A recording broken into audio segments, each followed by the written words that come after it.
గ్రామ పంచాయతీ కార్మికుల కనీస వేతనం 26,000 రూపాయలు అమలు, మల్టీపర్పస్ విధానం రద్దు తదితర డిమాండ్ల సాధన కోసం దశల వారీగా పోరాటాన్ని సిద్ధం కావాలని సిఐటియు జిల్లా ఉపాధ్యక్షులు ఎం మల్లేశం డిమాండ్ చేశారు. గురువారం వెల్దుర్తిలో జరిగిన మండల జీపీ కార్మికుల జనరల్ బాడీ సమావేశానికి మల్లేశం ముఖ్య అతిథిగా హాజరై ప్రసంగించారు. గ్రామాల్లో పంచాయతీ కార్మికులచే అనేక రకాల పనులు చేయిస్తూ స్వయాన రాష్ట్ర ప్రభుత్వమే వెట్టి చాకరీ చేయిస్తుందని తెలిపారు. ఈ కార్యక్రమంలో సిఐటియు మండల నాయకులు గౌరయ్య, వ్యవసాయ కార్మిక సంఘం నాయకులు నరేందర్, యూనియన్ మండల నాయకులు మైసయ్య, పెంటయ్య, యాదయ్య, రవి కుమార్, ప్రభాకర్, షేకులు తదితరులు పాల్గొన్నారు. ఉన్న గ్రామ పంచాయతీ కార్మికుల చేత జనరల్ బాడీ సమావేశం నిర్వహించడం జరిగింది.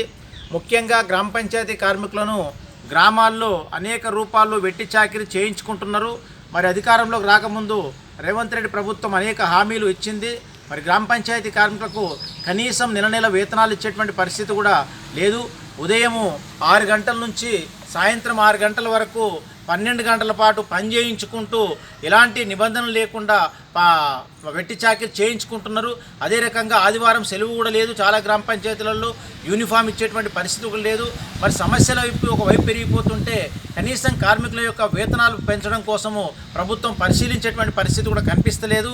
ఇప్పటికైనా రాష్ట్ర ప్రభుత్వం దిగిరా వచ్చి గ్రామ పంచాయతీ కార్మికులకు కనీస వేతనం 26,000 రూపాయలు ఇవ్వాలని చెప్పి అర్హులైన వాళ్ళందరినీ పర్మనెంట్ చేయాలని చెప్పి సిఐటియు డిమాండ్ చేస్తున్నది.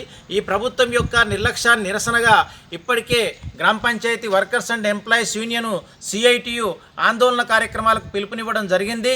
వచ్చే వారంలో గ్రామ పంచాయతీ సెక్రటరీలకు, ఎంపీటీసీలకు, ఎంపీడీఓలకు, ఎంపీపీలకు వినతిపత్రాలు ఇవ్వబోతున్నాం. అదే రకంగా ఈ నెలాఖరు లోపల ఎమ్మెల్యేల ఇండ్ల ముందు ధర్నాలు చేసి చలో హైదరాబాదు, కలెక్టర్ కార్యాలయం ముందు ధర్నాలు, ఇట్లాంటి కార్యక్రమాలు చేయాలని చెప్పి ఇప్పటికే సిఐటియు పిలుపునిచ్చింది. ఈ పిలుపులో వెల్దుర్తి మండలంలో ఉన్నటువంటి గ్రామ పంచాయతీ కార్మికులందరూ కూడా అన్ని రకాల పిలుపుల్లో పాల్గొని జయప్రదం చేయాలని చెప్పి పిలుపునిస్తున్నాం. మరిన్ని అప్డేట్స్ కోసం మా ఛానల్ని సబ్స్క్రైబ్ చేయండి.